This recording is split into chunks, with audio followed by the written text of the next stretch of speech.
Hello, aspirants. Welcome to Coaching Classes by Ash. My name is Asha Tiwari.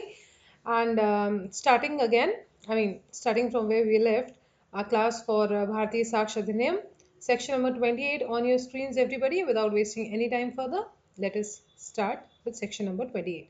So, section 28 says entries in books of account when relevant.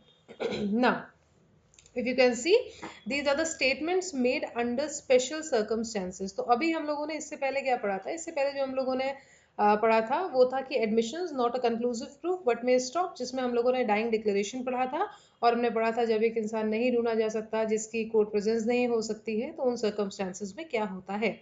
अब हम बात कर रहे हैं कि जब स्पेशल सर्कमस्टांसेस होती हैं और उनमें स्टेटमेंट्स दिए जाते हैं तो उनकी क्या एविडेंशियरी वैल्यू होती है, जिसके लिए सेक्शन 28 आता है भारतीय साक्ष्य अधिनियम का। और ये कहता है कि entries in the books of account including those maintained in an electronic form regularly kept in course of business are relevant whenever they refer to matter into which court has to inquire, but such statements shall not alone be sufficient evidence to charge any person with liability. So section number 28 says कि जब भी किसी भी book of account में कोई भी entry होती है, including those which are in electronic form, ये इंपॉर्टेंट चीज है क्योंकि ये पूछा जाता है, जब भी किसी भी कोर्स ऑफ बिजनेस में कोई भी बुक्स ऑफ अकाउंट मेंटेन की जाती हैं जो कि इलेक्ट्रॉनिक फॉर्म में भी हो सकती हैं, तो वो रेलेवेंट हैं अगर जो मैटर इन क्वेश्चन है वो उनसे रिलेटेड है। लेकिन क्या ये एक लौती ऐसी एविडेंस हो सकती है जिससे कि पूरा केस डिस्कस हो जाए? नहीं, ये अलोन अपने आप में सफिशिएंट नहीं होंगे, इनको कोलैबोरेट करने की जरूरत बिल्कुल पड़ेगी। जैसे कि इलस्ट्रेशन है कि A sues B for 1000 rupees and shows entries in his account books showing B to be indebted to him to this amount. The entries are relevant but are not sufficient without other evidence to prove the debt. ए ने B को सू किया 1000 रुपए के लिए और उसने ये दिखाया कि उसकी जो अकाउंट बुक है जिसमें वो जनरली एंट्री करता था उसमें ये लिखा हुआ था कि बी को उसको बी उसने बी को पैसे दिए और बी को उसको पैसे वापस करने हैं। पर क्या ये एंट्री जो कि ए मेंटेन करता था वो अपने आप में एक फाइनल एविडेंस काउंट होगा? तो नहीं, ये एविडेंशियरी वैल्यू है, रेलेवेंट है, but this alone cannot be the sufficient evidence to charge any person with liability. Clear, everybody? I hope there are no questions in this. It is a very easy section. Now coming to section number 29, 30 and 31. Now these sections are your prelim sections, जिसका मतलब है कि ये आपसे पूछे जाएंगे but MCQ based question पूछे जाते हैं, तो इनका याद करने का तरीका भी बहुत आसान है। सेक्शन नंबर 29 बात करता है relevancy of entry in public record और an electronic record made in performance of duty. And section number 30 आपका बात करता है statements in map, charts and plan. दोनों मैं आपको समझा देती हूँ, बहुत ईजी सेक्शंस है ये। कुछ सेक्शंस जो हैं ये पूछे जाने वाले सेक्शंस है प्लस ईजी सेक्शंस है, तो समझ में आ जाएंगे। सेक्शन 29 कहता है कि अगर किसी भी ऑफिशियल बुक में, किसी भी रजिस्टर में या किसी भी इलेक्ट्रॉनिक रिकॉर्ड के थ्रू एक फैक्ट एंड इश्यू के बारे में बात हो रही है या किसी रेलेवेंट फैक्ट के बारे में बात हो रही है जो कि किसी पब्लिक सर्वेंट ने अपने ड्यूटी के दौरान लिखा है, रिकॉर्ड किया है, ठीक है, तो वो अपने आप में एक रेलेवेंट फैक्ट होगा। I am again repeating section 29। Section 29 कह रहा है कि एक पब्लिक सर्वेंट ने अपनी ऑफिशियल ड्यूटी के दौरान अगर कोई भी पब्लिक रिकॉर्ड या कोई भी ऑफिशियल बुक रखी है या कोई भी इलेक्ट्रॉनिक रिकॉर्ड रखा है तो वो अपने आप में एक रेलेवेंट फैक्ट होगा ना। सेक्शन 30 कहता है कि जो भी पब्लिश्ड मैप्स हैं, चार्ट्स हैं जो कि पब्लिक सेल के लिए हैं, ठीक है, लेकिन इसमें एक चीज है कि ये सेंट्रल गवर्नमेंट की अथॉरिटी या स्टेट गवर्नमेंट की अथॉरिटी के अंतर्गत वाले जो मैप्स हैं, चार्ट्स हैं, प्लान्स हैं, वो अपने आप में रेलेवेंट फैक्ट्स हैं। जैसे कि आप देखते हैं जो सरकारी विभाग हैं, सिंचाई विभाग है, बहुत सारे विभाग होते हैं, तो हर एक विभाग के आप अगर ऑफिस में जाएंगे तो आपको उनके मैप्स दिखेंगे। अगर आपने कभी गौर किया किसी सरकारी ऑफिस में गए होंगे, वन विभाग में चले जाइए, अलग अलग जगह के आपको वो उतनी जगह का मैप दिखेगा, राइट? तो क्या वो अपने आप में एक रेलेवेंट फैक्ट है? हाँ, because those maps, those charts, they are prepared under the authority of the central government or the state government, so these will be relevant facts, or if they constitute a fact and issue, again they will be relevant. So section 29, section 30 I hope it is clear to everybody. In case any question, any query, please feel free to reach out to me. You can also mention your question or query in the comment section. Now section number 31 everybody. Section number 31 हमसे कहता है relevancy of statement as to fact of public nature contained in certain acts or notifications. Now देखिए section 31 सबसे easy इसका example है जो हम लोग बेयर एक्ट पढ़ते हैं, ठीक है. अभी आप ये जो भारतीय साक्ष्य अधिनियम पढ़ रहे हैं, ठीक है, ये क्या है? ये proper central government state government की नोटिफिकेशन के बाद ऑफिशियल गेजेट में पब्लिश होने के बाद एक इलेक्ट्रॉनिक और डिजिटल फॉर्म पे आती है, तो ये अपने आप में रेलिवेंट है.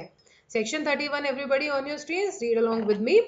When the court has to form an opinion as to the existence of any fact of a public nature, any statement of it made in a recital contained in any central act or state act or in central government or state government notification appearing in respective official gazette or in any printed paper or in electronic or digital form purporting to be such gazette is a relevant fact.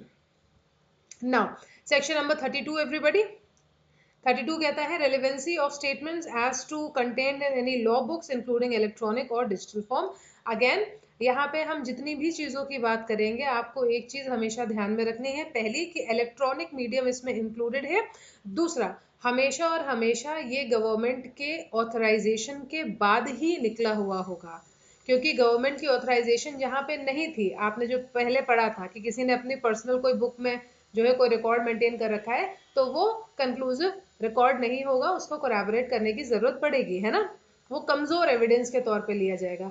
लेकिन जहाँ पे कोई चीज central government state government के द्वारा दी गई है, publish की गई है, गैजेट में पब्लिश है, इलेक्ट्रॉनिक रिकॉर्ड में अवेलेबल है, तो वो हर चीज रिलेवेंट होगी, वो हर चीज मानी जाएगी. जैसे कि मान लो कि कोर्ट में कहीं पे भी वन विभाग का कोई केस चल रहा है, तो उसमें अगर किसी पर्टिकुलर मैप को मांगा गया और वो मैप उसी विभाग के द्वारा है, उसी विभाग का मैप है और वो दिया गया, तो अपने आप में रेलिवेंट होगा. क्यों? क्योंकि वो गवर्नमेंट के द्वारा पब्लिश किया गया है.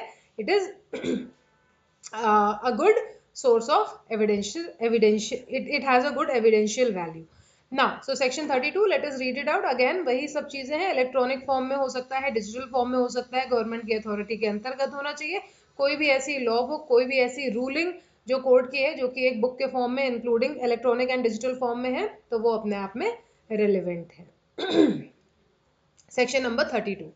So when the court has to form an opinion as to law of any country, any statement of such law contained in a book purporting to be printed or published, including in electronic or digital form, under the authority of the government of such country or and to contain any such law and any report of ruling of the courts or such country contained in a book including the electronic or digital form purporting to be report of such ruling is relevant. अब यहाँ पे ध्यान देने वाली बात, जैसा कि मैंने बोला, इलेक्ट्रॉनिक वाला डिजिटल वाला इसमें इंक्लूडेड है.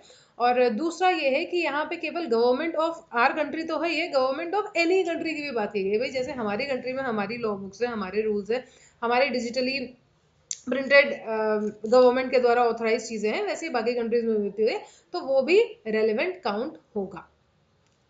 Everybody, section number 28, 29, 30, 31, 32, 5 sections we have completed. If in case कोई भी question हो, कोई भी query हो, like I said, please feel free to reach.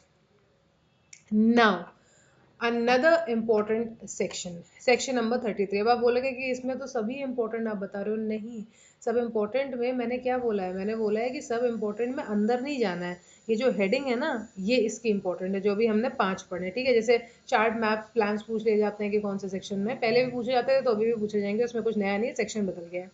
Section 33 में ये तो है ही है, जो इसका ऊपर का लिखा है, जो अंदर की चीज़ है, ये आपके लॉन्ग क्वेश्चंस में भी आती है. और Section 33, how much of information is to be proved? Now, see, when any statement of which evidence is given forms part of a longer statement or of a conversation or part of an isolated document or is contained in a document which forms the part of a book or is contained in part of electronic record or a connected series of letters or papers. Now, evidence shall be given of so much and no more of the statement, conversation, document, electronic record book or series of letters or papers as the court considers necessary in that particular case to full understanding of the nature and effect of the statement and of circumstances under which it is made.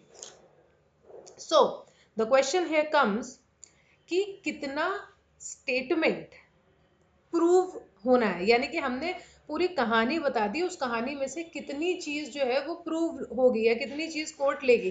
तो इसका simple answer है कि कभी भी कोई भी evidence देना है, मान लो एक कहानी है बहुत बड़ी, ठीक है, या सीरीज ऑफ लेटर्स हैं, या एक कोई बुक है बहुत बड़ी, तो आप पूरी की पूरी बुक तो एज एविडेंस नहीं दोगे ना, आप उसमें मार्क करके देते हो ना कि ये रिलेटेबल है, ये रिलेटेबल है, ये एविडेंशियरी वैल्यू का है, उसको आप अंडरलाइन कर देते हो. जब भी आप कोई जजमेंट लगाते हो किसी भी केस में, अगर आप लोग प्रैक्टिस करते हो तो आप हमेशा जजमेंट में अपनी चीजें हाईलाइट करते हो कि हमारे केस से ये चीज रिलेटेड है, क्योंकि पूरा टाइम, इतना टाइम नहीं है कोर्ट के पास कि वो बैठ के पूरा का पूरा जजमेंट पढ़ेगी. तो सेक्शन 33 कहता है कि एविडेंस हमेशा उतना ही देना है अपने स्टेटमेंट का या कन्वर्जेशन का या डॉक्यूमेंट का या इलेक्ट्रॉनिक रिकॉर्ड का या बुक का या सीरीज का या लेटर का या पेपर का, जितना कि court considers necessary in that particular case for a full understanding of nature and effect of the statement. Nothing less, nothing more. Got it? कुछ कुछ की पूरा पूरा. सेक्शन 33 कहता है कि कितना स्टेटमेंट प्रूव होना है. तो बहुत सिंपल सा आंसर है कि जितना आपके केस से रिलेटेड है आप उतना ही कोर्ट को बताओगे. बाकी आगे पीछे का दाएं बाएं का कोर्ट से कोई मतलब नहीं है, ना वो उसको संज्ञान में लेगी इतना. Okay, section number 33 everybody. So I guess आज सेक्शन 33 तक ही रखते हैं. 6 सेक्शंस आज हम लोगों ने कंप्लीट कर लिए हैं. इन केस कोई क्वेश्चन हो, कोई क्वेरी हो, आप बेझिझक पूछ सकते हैं. तो आज के लिए भारतीय साक्ष्य अधिनियम 2023 में इतना ही guys. Thank you so much for watching. Keep on liking, loving and subscribing, and keep on laughing, loving and living. Okay everybody, till then take care, bye bye.